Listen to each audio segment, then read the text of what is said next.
Hello, and welcome to the Knitting Traditions Podcast. My name is Inga, and this is my little corner on the internet where I talk about my knitting. If you're a returning viewer, welcome back. As you can see, I'm at my cabin in my bedroom. If you're new here, this is a knitting podcast, and I talk about whatever I'm working on. Let's see. Grab yourself something to drink. If this episode is not too long, I'll talk about a little life stuff, what I've been doing this holiday at the end of the video. But I think I'll just start with what I'm wearing and then go into finished objects, whips, and knitting related Christmas gifts. And if we have the time, we can go through some acquisitions or we'll just see. I'm at the cabin with my whole family, so we're 5 people in 60 something square meters, so there might be some background noise. Stick with it if you can. This is my knitting hag mug. Lovely. So what I'm wearing my watch cap hat, which I've been wearing skiing, and we're probably going skiing afterwards, so I'm wearing it. And I'm wearing my guernsey genser from Sandnes garn, which is in one of their magazines called Soft for Lady or Soft for Women, and I knit this in nutiden held double together with a silk mohair, and it's huge and snuggly, so I'm wearing it on my pajamas because it's cozy. And yes, I'm also wearing my half and half shawl as a blanket because it's cold. Alright, let's see some finished objects.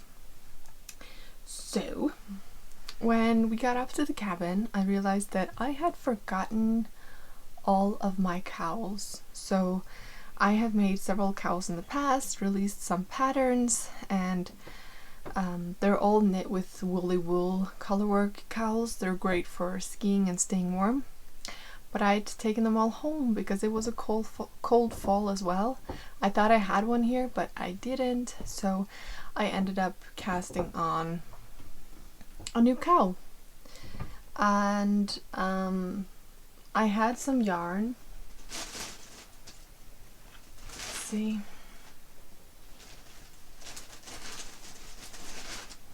I bought this yarn at a knitting festival this fall. Let's see if I have the tags in there. I always put the tags inside my cakes, so I try not to lose them. Be a good podcaster for you guys. So this yarn is produced or colored by spøtegarn, which is the Norwegian indie dyer. And the fluffy one is Surrey Sky, 75% baby Surrey alpaca and 25% silk. It's 300 meters per 50 grams. And then the other base, because I held them together, is also from spøtegarn and the same colorways, but it's called tynt sjalgarn, which means a thin shawl yarn. It's 70% baby alpaca and 20% silk. And this one is 600 meters per 100 grams. So I have twice the amount of yardage in this base than this one. But I did really want to try and hold them together for something Christmassy, and it's just buttery soft. So I cast on this shawl, the same way my other shawl patterns are. It's made of ribbing, and then you have a base color with colorwork happening. So I made little snowflakes and ladders. This one is what I would call a smaller size. You kind of have to tug it on over your head, but it's really nice and soft against the neck. It's warm. It's not as windproof as stuff that I've made with woolly wool, but it's really nice and soft. Ideally for this pattern, I wouldn't combine these yarns because the red fluff of the Surrey alpaca really does mingle with the white fluff, so it almost looks like it's bleeding into the white without even having washed or blocked this yet. I'm probably not gonna wash and block this because the red is most likely going to bleed into the white. This was just a quick little project for functionality, and if this one goes all muddy with the red color, it's fine. This goes inside my jacket anyway, so it's pure functionality, but it was more fun to knit this than just a plain one colored cowl. So that is one finished object. I don't know if I'll write this pattern up or not. I would probably redo it then with a different, more woolly yarn that's better for color work. But I do still have quite a lot left of this. I am considering using this yarn for a hot water bottle cover. Just because it's really pretty and I think it would look really nice. The white can be used for anything, and this as well.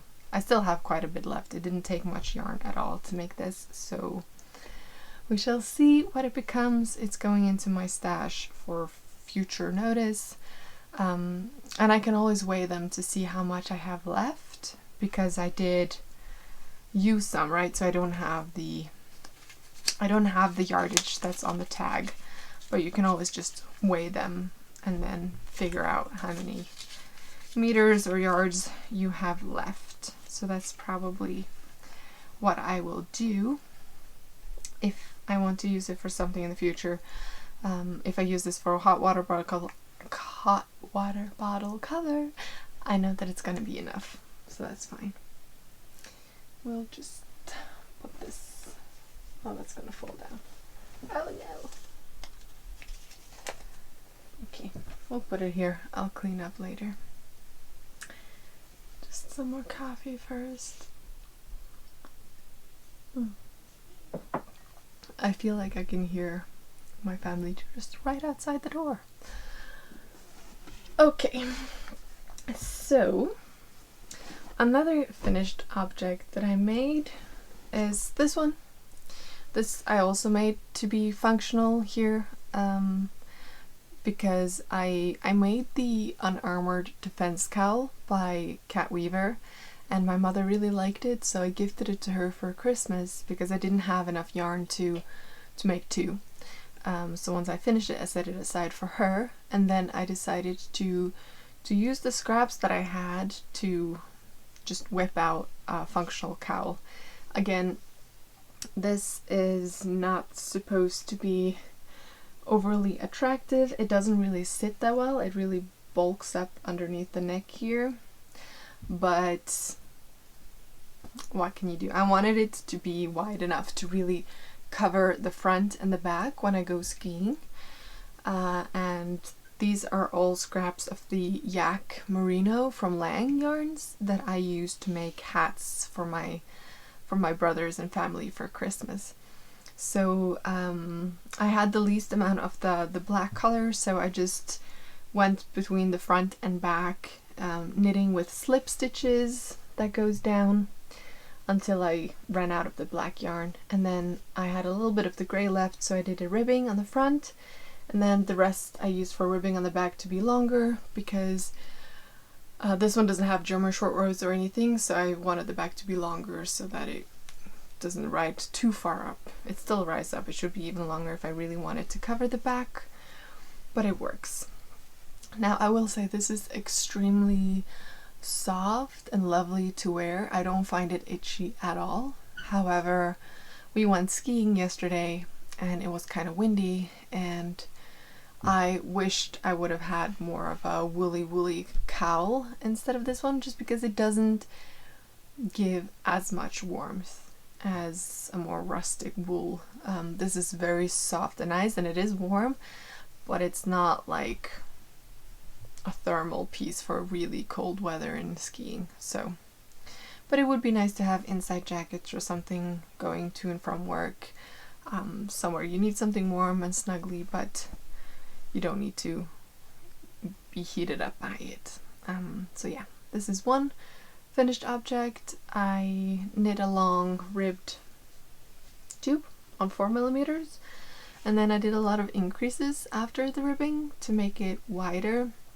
And then I split it in half and I did basically raglan increases on this side and this side, this side and this side, and I did the increases on every row until I thought it was wide enough, and then I just knit back and forth, six rows of each color, doing a slip stitch every third stitch, and like a garter band, bump band on the side so it won't roll too much. Now I haven't blocked this yet, so I think it's gonna look nicer once I've blocked it out so it stays nice and wide and doesn't scrunch up on the neck. And yeah, one finished object for functionality and using up scraps. I have 2 more finished objects.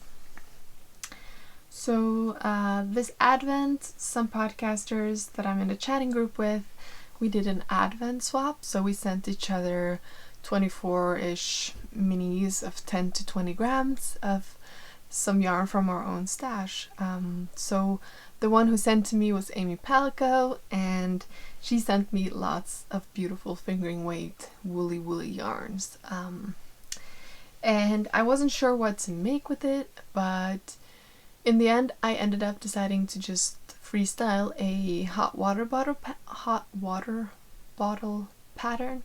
So I used the instructions that were in Heather and Hop's Cat Weaver's hot water bottle cover, which I test knitted for her recently, and I just did 4 rows of each Advent that Amy sent me. So all of these are the Advents that she sent up to day 23 here, and then this is the color that she sent for the 24th of December, Christmas Eve, which is what we celebrate here. There was more of this one, so I used this one for the top part and the ribbing here, which I fold down so it doesn't get wet when I fill it with water. It's really nice. It's warm and rustic, but in a good way, and I just think this was a fun way of combining all the minis. I love the look of stripes and colors, but I don't tend to wear this many colors in one item, so this is just really nice, and I wanted to record today so that I can keep this here at the cabin. I just had to check that I was actually recording because I can't see the way the camera is set up. So yes, this is one finished object. I have plenty left of the minis. I'm keeping them all. This is the 24th color. I'm keeping them all in this bag.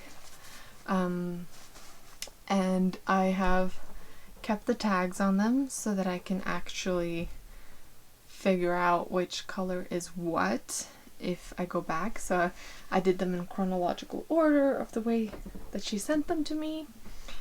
And I think, oddly enough, that this little bright colored section right here might just actually be my favorite. On its own, my favorites are definitely the brown and muddy green earthy tones, but combined in this project, this is my little piece of happiness right here. And this beautiful pink was actually an unknown base, but it's called hibiscus, and it was on a cone that Amy had, and it's just really beautiful. It's woolly, all of them. A few sock yarns, mostly they are from Holst Super Soft, I think. Yeah, I have on the previous 2 episodes put at the end of the video opening the advents with the name of the yarn, and I will do the same with the remaining ones at the end of this video, as well as some nature footage. So oops, it's just popping out. So that was my advent project that I actually finished. It was nice to, after figuring out what to do, I was just knitting on it non-stop, and then I had to wait for every day to open the new one, and it was just really nice. So that might be a way of using advents in the future, if I get advents in the future. because it was small and easy, and still I have enough yarn to do more projects if I decide on it. The last finished object that I've done since last time is this sweater that I have freestyled, and it's quite bulky and it really needs blocking, but I don't have the possibility to do it here at the cabin. It's going from -29 to 1 degrees, and there's no space to put it on the floor, so this will be blocked when I come home. I talked about this in the previous episode as well. I have freestyled a sweater using Drops Alaska because I found it at my grandmother's local yarn store almost for free.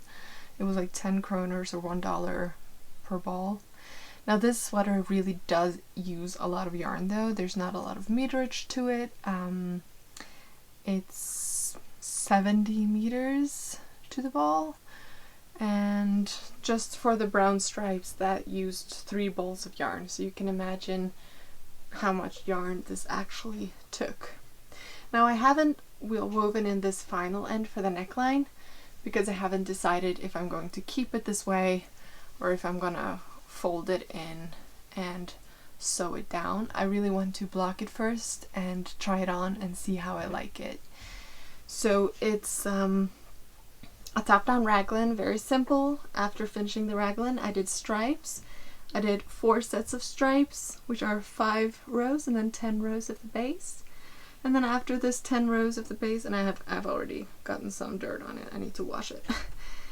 After 10 rows here, I did a ribbing. I did really long ribbing, longer in the back than in the front, and it's just looking all wonky because the ribbing cinches it in. But what I want to do is I want to block it out so it falls straight down. So it's a big chunky boy. For the sleeves, I did the exact same striping and just really long ribbing, which again I need to block out so that it hits me approximately here, which is what I like. And I've done the sleeves just straight. There's no decreases, there's no shaping in this. It's just the neckline, raglan. I did German shortrows as well. So I think I cast on 100 stitches on 4mm needles. And I carried the 2 knit stitches into the raglan increases. So if I were to do this again, 100 stitches didn't add up because you want there to be 2 purl stitches on each side of the raglan. So I had 4 stitches too many. So I just put those in the back because I need more fabric in the back than the front, because I walk around like this. I know it's not good. So if I were to do it again, I would cast on 96 stitches, and I think the neckline is wide enough. I think it's a neckline that would fit most people. And after that, I switched to 5mm needle, which I knit the rest of the body, and the rest of the ribbing is also done on 5mm needles because I don't want it cinched in. And then I did German shortrows back and forth, starting with like 2 stitches past the raglan, and then every time going 2 stitches further towards the front, and I think I stopped round about here. No science to it, I just want the back longer than the front, but I don't want the German shortrows to go to meet at the front. I want there to be just a little bit of fabric at the front left in peace. So that's what I did. Then I did the raglan increases on every second row, leaning towards the right and left on each side of 2 knit stitches. That kind of flows all the way down from the neckline. And then I picked up 4 stitches on each side for the body, and like I said, I just knit 5 brown, 10 base for 4 repeats, and I wanted to end with the base color before the ribbing. I did hold it up to the brown to see maybe I should make it longer, so do 1 more stripe of brown before starting the ribbing, but I think I'm happy with how this looks. If the split is too high on the side so that my skin is showing on the side, what I'll do is just mattress stitch together the upper part of of the ribbing here to close it up. So I figured that would be a nicer way of modifying it than ripping back the ribbing and doing it again. I think I ended up with around 68 stitches on the sleeves, because I didn't pay attention to how many raglan increases to do. I just did them until it looked right width-wise and also depth-wise, because I don't like a too long raglan. If I find that I have to make it very long in order to get the width that I need, I'd rather just increase underneath the sleeve for the body and arms to make it more roomy, rather than continue knitting raglans until it's a bat wing effect. Another modification you can do if you need a wider circumference is that after the neckline you can do increases before starting with the German short rows, just to give you more fabric. That will increase the size as well. And then of course you can do the raglan longer, you can add more stitches underneath. Those are steps to take to make it a bigger size. And yeah, I'm really happy with the way this turned out. I think it's going to be so snuggly. It just really needs the blocking to look good, because right now it's just a floppy mess. So I'm gonna go home and block this, and then I'll show it to you again when it's blocked, and hopefully it looks nice. And here's to hoping. Alright, I have some whips to show you. I also have a little bit of mending that I've done since last time. I hope you can't hear the TV. So, I'll start with this whip. So I've cast on another pair of socks.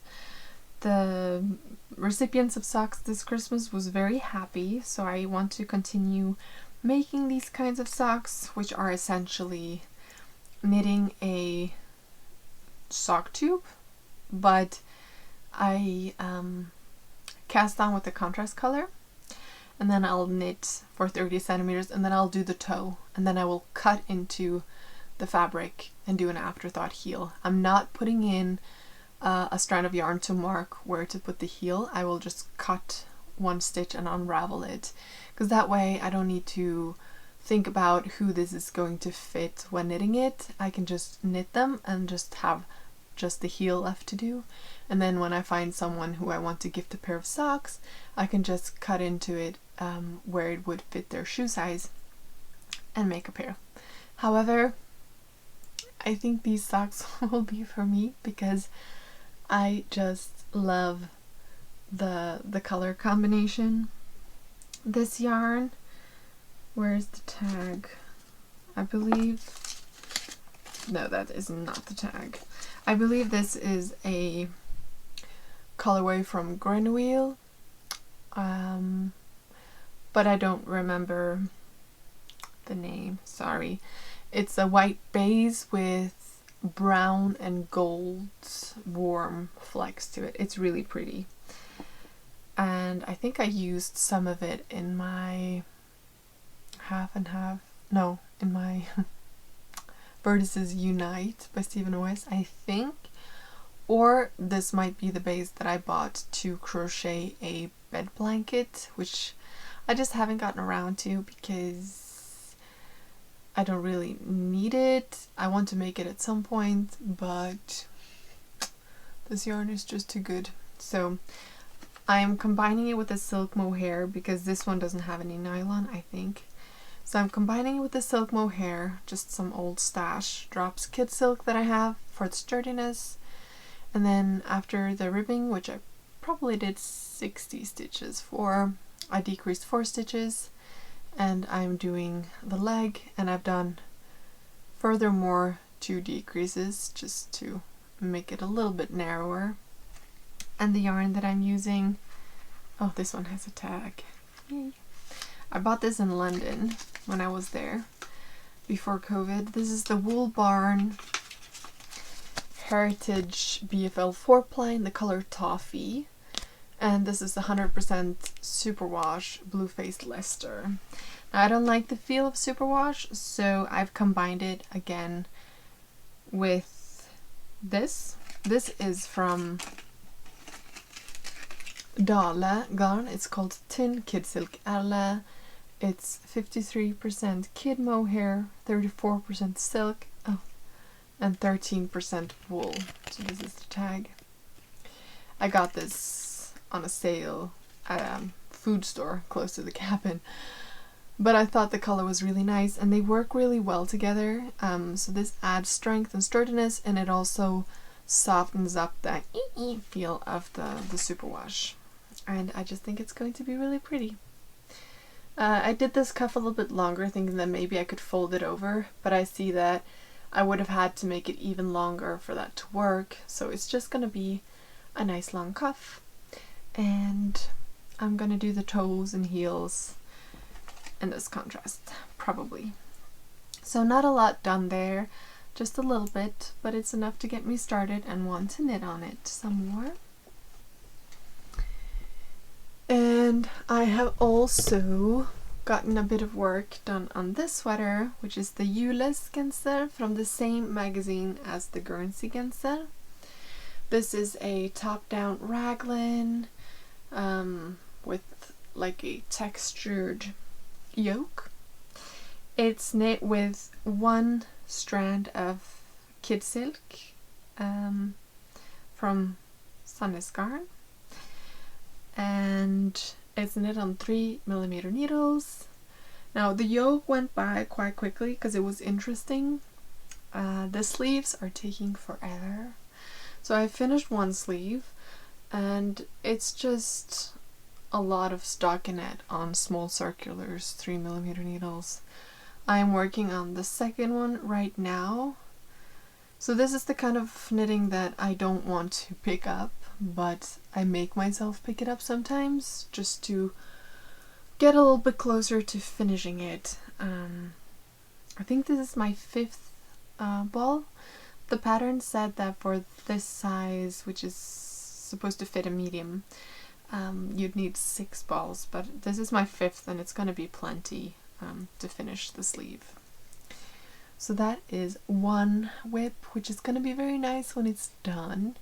Not for the -29°C weather, but for spring, summer evenings, fall. I think it's going to be really good. Or even as a layering piece. Let's see, I have more whips. So I'm working on another Advent project. This is a blanket. I bought 2 Advents from Sakami Yarns because they have so many nice bases. And I couldn't decide which base I wanted, and I knew that their Advent was going to be dark and moody, so it was going to be right up my alley. So I got 2 bases. I got a surreal alpaca base, and I got a fingering weight base. And I'm doing a blanket, a stripy blanket, plain, simple, garter, nothing much to it. I cast on 260 stitches on 375mm needles, and I knew that that would give me a width slightly wider than my half and half triangles wraps, which I've knit on 3.5mm needles. And I am just knitting until I run out of the mini, and then I have this cone of alpaca that I bought many years ago. It's 100% alpaca from Compolmi or Filati, which is a Italian brand, but I bought this in Poland, and I have 200 grams of it. This one is thinner though, so when I'm knitting stripes with this in between the minis, I use a 4mm needle, and it's working out fine. The other base that I have, the alpaca, goes afterwards, so this is the first day, this is the second day, and this is the 3rd day of the Advent. Or actually this might be the 4th day, because I think I took out the 3rd. There are some minis in the Advent which have blue tones, and I'm not a huge blue fan, and I really wanted this to be dark, moody, and earthy, something that would fit into Harry Potter. So yeah, I've taken those out, and I think it's going to be plenty long. I think I have 10 centimeters per one day, so that's pretty good, and it's a lot bigger than I thought it would be widthwise. It's going to fit like a 150 centimeter bed. So yeah, I haven't done a huge amount of this. This is like the half and half wrap. It's a comfortable, soothing knit, nice for car rides. I have it in my blue rabbit house bag that I bought, I think last year or in the fall last year. Can't remember. So yeah, that is one whip. I have another whip. I cast on a pair of socks. This is using these yarns. This is Vandre, I believe, from Rauma. Their new sock base, and I'm holding it with dark green and white kid silk from Drops that I had in my stash. I thought I was going up to a good needle size to knit this that would make it more comfortable to knit with, but it's really quite a dense fabric. So I'm thinking I might just finish this sock and then embroider a letter on it and have this be a Christmas stocking, because it really is quite sturdy. It would not be much of a sock. It wouldn't be more like in-house slippers. It's quite dense. But I think it would make a nice Christmas sock if I did like a red letter or something to this. And I'm going to do it the same way. Knit until I run out of this. Do the toes and heels with this, and voila. So that might just not become a pair of socks. It might just become a stocking instead for next Christmas. So it's kind of hibernating a little while I figure out what to do with it. And yeah, I bought this one when I bought that one, which was in a Equinox box. I also bought this one because I thought it was really cute, so I'm keeping those whips together, all on theme. I haven't really done more on the half and half triangles wrap since last time, so I'm not going to show that, but I did cast on a final, I think, yes, a final new whip. This I am sort of freestyling. I have taken sort of elements from several sweaters that I really enjoy, and I'm also going to freestyle an ending to this. I am knitting this in one of my favorite yarns for the winter, which is Tinde from Hillesvåg. It's a pelt wool yarn. It's Norwegian pelt wool, 100% Norwegian wool. It's 260 meters to 100 grams, so it's like a DK. And I'm knitting it on 4mm needles. So I did 3 or 4 rounds on 3mm first for the cast on, and then after the cast on I increased 8 stitches, and I've just done a raglan until I felt it was big enough and wide enough, like deep enough raglan and wide enough fabric. I did a lot of German short rows. Again, I knit 2 past the raglan, and I just kept going until I think here, so not that much fabric left in the front, but just a little bit to raise the back, because I really need some German short rows to raise the back, because I don't want it to be too wide, because this is going to be a sweater for skiing. So I wanted the neckline to be a bit higher up. I also wanted it to be have a bit more negative ease. I have knit this in the past. This is the Mellomtrøya by Drople Design. So this is where I got the inspiration for the rolled neckline. However, I've done my neckline a lot smaller, and then I've done a lot more German short rows, and I did a different raglan style to this one. This one has a bit more holes to it, and because I'm using this for skiing, I really want it to be more dense so it doesn't rub and get holes in it, because there's a lot of friction with cross-country skiing. But yeah, I'm using the exact same yarn because I really love this. I think this might just be my most worn sweater. Whenever I go cross-country skiing, if it's not a mild temperature, I will have this underneath my jacket for a woolly layer. I think I knit this in the small size, and the sleeves have, with all the wear, gotten a bit tight because they have felted a little bit. The pelt wool almost looks like a mohair halo, like this really has a very fluffy halo to it. So this is the exact same yarn, and it's knit on the same needle size, but the fabric is very different. So this yarn definitely blooms a lot with wear, and I can't wait to have a sweater again in this.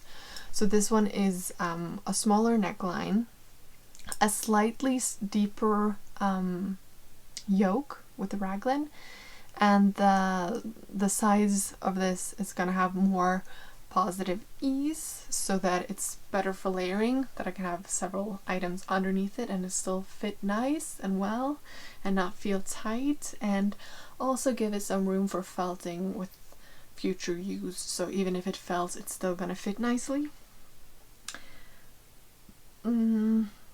What I'm going to do is I'm going to knit the body until a length that I like, and then I'm going to do German short rows on the front and back to see if I can't make it have like a down sloping shape on the front and back to give a bit more warmth on the buttocks and thighs when going skiing. I don't know if I can make that work. If not, I'll just rip back and do regular ribbing like this one has. We'll see. So yeah, they look the same because they're the same yarn. They both have a rolled hemline. They're both raglans, but this one has a different stitch count, a bit difference in the shaping, and it's gonna have a different finish as well, just to amplify what I love so much about this, but make it more suitable for cross-country skiing. So yes, that is my current whip. I'm on my second ball of this, and I think I have 4 or 5, so after finishing this I'll do the sleeves and then just knit on the body until I run out of yarn. At least that is my current plan. Oh, coffee. So we can section into mending, because this one actually had a hole in it. It was up on the shoulder here, and I think it has come from a stitch being nipped. It could have been on some skiing gear or clothing or something that has attached to it and just nicked a hole in it. And since I was working on this one, I had the right yarn available, so I really just went this way and then this way in a really messy, visible mending kind of thing, but I don't care. I just want to be able to use this, and now I can. There's no holes in it, and it can live some more seasons, hopefully. And I need to depill a little bit underneath the sleeves and arms, but considering how much fluff this has, it really does not have a lot of pilling to it, and they're easy to remove. So that is one mending project that I've done. Another mending project that I've done are these mittens. I believe they're called the Floor mittens by, is it Ystadbø Gull? I bought some yarn from them years ago to make this pattern of theirs, and it's a really beautiful pattern. It's all over color work. It has a Latvian braid on the bottom, and it's just really a beautiful pattern. It's a very rustic fingering to light fingering yarn, I knit this up. I remember not loving knitting on this because it was quite fiddly with thin yarn, thin needles, color work all over. But I've worn these so much. When I go skiing, these are what I wear. There's lots of professional, synthetic, expensive skiing mittens and gloves, but none of them keep me as warm as these do. And they have definitely felt it a lot, because when you go cross-country skiing, basically you're stepping like this all the time, and it's friction and it felts. So they have like a permanent ski pole shape. And the thumb of this one has had a hole in it for a while, so I decided to mend the hole. So I found some beige yarn and I very messily stitched it up. So it's not pretty at all, but it's closed the hole. So now I can use these for some more seasons as well. And I can already see a hole starting to form on this thumb. So I might grab some yarn and stitch it up before it gets this big, which this thumb had. So that was some mending that I've done. I really do want to make another pair of super rustic, scratchy mittens, colorwork mittens, because they really are the warmest. They're almost windproof and they're just great. I don't know if I do it again, if I would make them with this pretty patterning, because these are just so pretty and it feels ashamed that they've felted and gotten so messy. So if I were to make this pattern again, it would probably be more for nicer wear. However, I don't put gloves on when going to work, so when they really get an opportunity to shine, it's when I'm skiing, because then I'm wearing them for hours on end every day. So maybe it was a good use of them. Another thing that I've done is this Sugar Boo bralette from Kadri that I knit a few weeks or months ago this fall with the Aran wool from Woolly Knit. I had 2 balls of it and I made this bralette, and I had bound it off with a regular bind off and I thought it was okay, but when I tried to put this on, I just couldn't get it on. So I ripped back the bind off and one, or like half a row, and then I did the regular bind off, but every 4th stitch I did a yarn over and then bound the yarn over off as well, and that created more room. So this gives 0 support, but I've been wearing it every day when skiing because it just gives a really nice warm layer as a bralette, and I haven't been cold at all. So if you want something for warmth but you don't need support, then this was a lovely pattern. The Sugar Boo bralette using the Aran weight from Woolly Knit, which I was gifted. It feels a bit scratchy the moment I put it on, but once it's fine, and it's really a nice piece to have when I've been skiing, when it's been really cold out. So yes, that was all of my whips.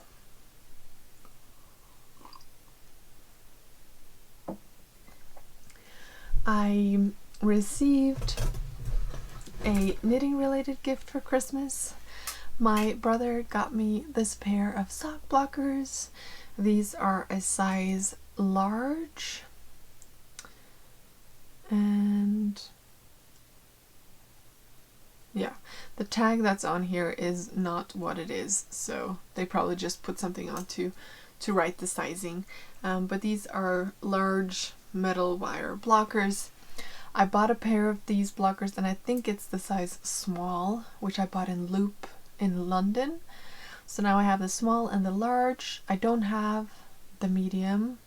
I think, I don't know, this large size, I measured it, it's not long enough to fit my brother's feet, because I've already blocked them to be a size 43 and gifted them, and they fit really well. And when I put them on this, they have a bit more fabric. So I think this is said to be a size European 41 to 42, which with the people that I know, that would be for women with bigger than average size feet, or the men with below average size feet in my like friend circumference.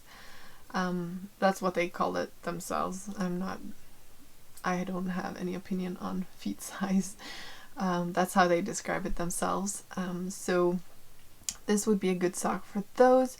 However, I find it is a bit wide, so maybe it won't be the best for the women's size. It might be better for a men's size, the way that I knit socks. So yeah, but this is a size that I didn't have sock blockers for, so it's really nice. Now I can block them nicely before giving them for next Christmas. And my boyfriend got me a gift, which I have been wanting. So I have a yarn swift which has broken apart several times. The pieces here on my old ones that are broken is fine. I just put a bit of yarn through and I close it up. But the metal pieces, like this one for tightening, has broken, so it's really hard to use. So I've been wanting a new one, and he gave me this beautiful one. This one is from Knit Norway, and it's in the rosewood colorway. They also have it in a light color, but I really love this dark brown color. So what I'm going to do is I'm going to take this home to replace my old and semi-broken one, and then I'm going to take that one up here to the cabin, because more often than not I'm up here with some yarn that I want to cake up to start knitting, but then I don't have this, so it takes a long time to cake it up. So I think that's what I'm going to do. Let's see. Just had to check that we are still recording.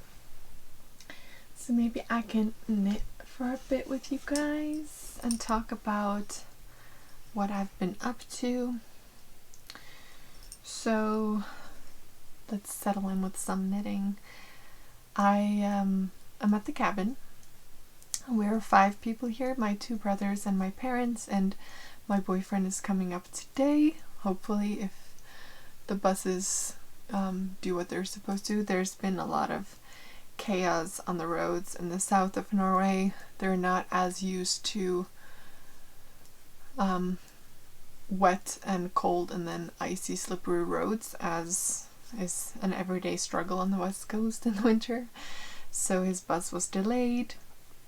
We are probably going skiing tonight. We have a cabin that's close to the local sort of ski stadium for cross-country skiing. They have 1, 2, 3, 5, and 8 kilometer rounds on the stadium, and up to the 5K there is lights, so you can go at night. You can always go skiing with headlights, but this one is lit up, so you can go without it, and it's really nice because there's almost no people in the evening. We have been skiing outside the cabin, just outside the window here. There is a 2.4 or 24, it's 24 kilometers round. What do you even call it? It's cross country, and you can go in a circle for 24 kilometers. And it also connects to other slopes, so we've been skiing over there and up on the mountain yesterday, which was really nice. It was sunny for once. It's been snowing almost every day. I was sick, but luckily I feel better, and I'm just hoping that I don't catch whatever bug my brother has had, because I think I had COVID based on my symptoms, and I think he has had the flu based on his symptoms, so hopefully we're not swapping germs and I go home sick. I'm trying not to. Sleeping in, staying by the hot warm fireplace, skiing for some fresh air, and it's been really nice. On Christmas Eve we went on a sleigh ride at a local farm up here, so I'll put some footage at the end. It was really lovely. it was -29, so we were a bit worried that they were gonna not do the trip, but they do the sleigh rides every day, and the horses are the kind of horses called Dala horses. They have thicker fur, and they just looked like they were having the time of their lives, and we were all cuddled up with hot blankets, and I even brought my hot water bottle and I had it inside my winter one-piece suit thingy, and it was great and beautiful. For Christmas we had our traditional Christmas food, which is pinnekjøtt, which is made of the ribs of sheep, which has been salted, smoked and dried usually, and you leave it in water for a day, then you change the water and you steam them, and then you have some potatoes and some mashed root vegetables to go with it, and it's just really good. And then we had ribbe, which is the side piece of a pork for the second day, which is traditional Christmas food in the other part of the country. And then the rest of Christmas we've just been living off leftovers, which is also wonderful when you come home from skiing. We've been knitting a lot, or I've been knitting a lot. My mother's been whipping out some socks. I taught her how to knit socks the way my grandmother taught me. So basically the morshäl pattern of mine, and she has made 2 pairs of socks in 2 days. It went really fast, and then she's been making some cowls, and yeah, it's just been really lovely. So we're probably gonna go skiing again today. I have until Friday, and then I have to go back home to work because I have a 24-hour shift on New Year's Eve, so that's gonna be exhausting. But I'm just enjoying the time now while I can. And then in January we have some exciting things. I'm going to I work as a doctor, and I'm going to the north of Norway for some courses in laparoscopy and surgical skills, and between those 2 courses I have some days which I'm going to take off, and Matthias will join me, and hopefully we'll get to see the northern lights. If we do, I'll try to film. And then the week after that we are going to Copenhagen, and he is taking me to Cowl, which is in Denmark as well, and they dye beautifully natural hand-dyed yarns, and I wanted to go forever, so that was a part of my Christmas gift, that he will take me there so I can spend some time at their local yarn shop. Ooh. What else? Since I finally made it to the cabin, I actually have some nature footage to show you at the end. So I will put that in there, and I will join my family now so they can make some noise again. They've done really well, 5 people in this small space. You should have been hearing a lot of noise, but hopefully you've just heard me. And I hope to catch you soon. Oh, I forgot. Sorry. The rustic knit along has ended. I've drawn the winners, and I will put the winners up on the screen. And there is a winner. She will get the project bag. I can show you a photo here, which will be sent. Just message me on Instagram and I'll connect you to each other. And then there's some patterns, a free pattern of your choice that will be a gift for these beautiful people. I hope the future editing me can put it up on the screen.